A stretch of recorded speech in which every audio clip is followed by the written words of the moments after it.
Hello friends, नमस्कार। उम्मीद है आप लोग स्वस्थ होंगे, सकुशल होंगे।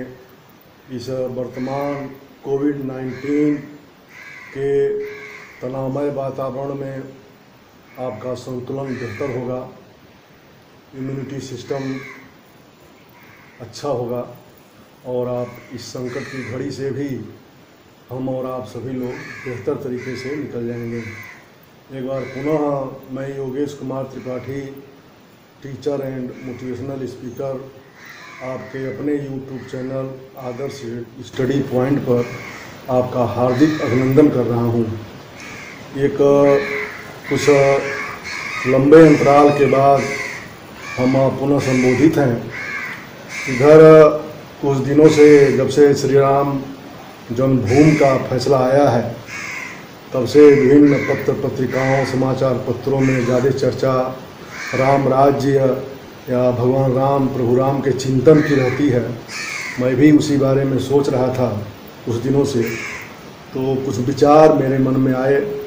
मैंने सोचा कि आपसे उसको साझा करूं। उम्मीद है कि आपको पसंद आएगा। जैसा होगा अपनी प्रतिक्रिया से कमेंट्स बॉक्स में कमेंट दे करके अवगत कराइएगा। बंधुओं, वर्तमान समय में अयोध्या में श्री राम जन्मभूमि की निर्माण प्रक्रिया धीरे धीरे ही सही गति पकड़ रही है। यह सुखद है कि श्री राम के रूप में हमारे सम्मुख मानवता का सर्वोच्च आदर्श उपस्थित है, परंतु दुखद तथ्य यह है कि हम लोग स्वयं पाश्चात्य शिक्षा के प्रभाव में उन्हें काल्पनिक मान लेते हैं। मुझे ऐसा प्रतीत होता है कि आज दुनिया में कहीं भी अगर हम चले जाएं तो श्री राम का नाम सामने आते ही जो दूसरी बात लोगों के मन में आती है वह है राम राज्य। संभवतः हमारे पूर्वज भी यही चाहते थे कि हम प्रभु राम के जीवन से सीख लें, उससे प्रेरणा ग्रहण करें और हर युग में राम राज्य की अवधारणा को स्थापित करने का प्रयत्न करें।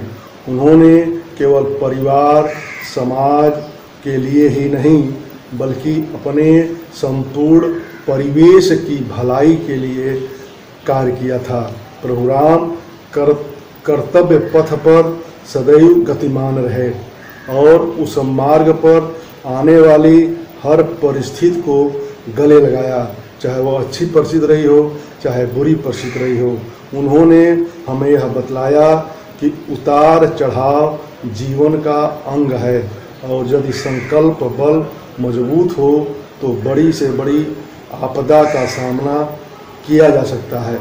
हमने हजारों साल की सभ्यता में अनेक व्यवस्थाओं का अध्ययन किया है।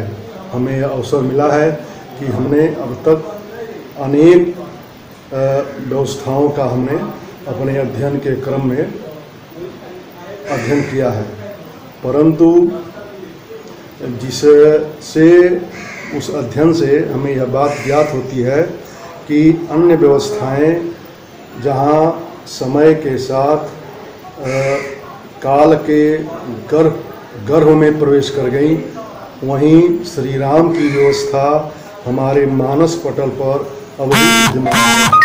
यह एक ऐसी व्यवस्था है जहां सभी मनुष्य परस्पर प्रेम से रहते हैं, वेद में निर्धारित व्यवस्था के अनुसार जीवन व्यतीत करते हैं।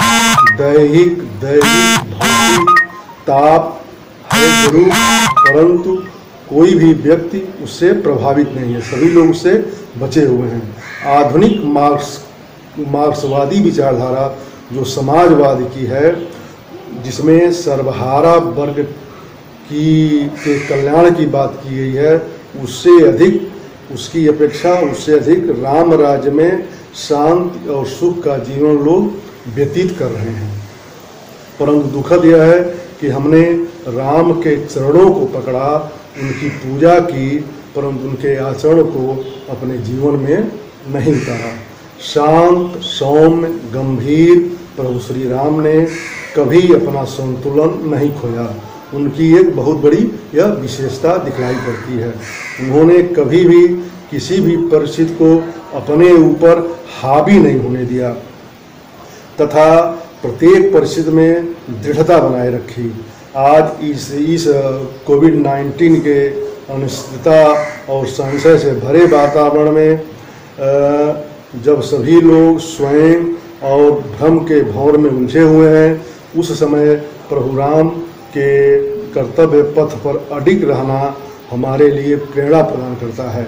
यह कहा जा सकता है कि प्रभु श्री राम के व्यक्तित्व का कुछ अंश भी यदि हम ग्रहण कर सकें तो जीवन में बदलाव महसूस करेंगे। श्री राम कथा से हमें यह भी प्रेरणा प्राप्त होती है कि श्री राम ने अपने विरोधी तथा अपने शत्रु से भी सीखने को वरीयता प्रदान की। उनका रावण बहुत बड़ा शत्रु था, लेकिन फिर भी उन्होंने उसके अंतिम समय में अपने छोटे भाई लक्ष्मण को यह प्रेरणा प्रदान की कि चूंकि रावण महाज्ञानी है, इसलिए उसके साथ सम्मान का व्यवहार करते हुए उससे ज्ञान प्राप्त करिए। वे स्पष्ट रूप से कहते हैं कि निर्मल मन जन सो मोहि पावा, मोहि कपट छल छिद्र न भावा। अर्थात यदि मुझे प्राप्त करना है तो अपने मन को छल कपट से खाली करना होगा। उनके जीवन की प्रत्येक बातें हमें प्रेरणा देती है।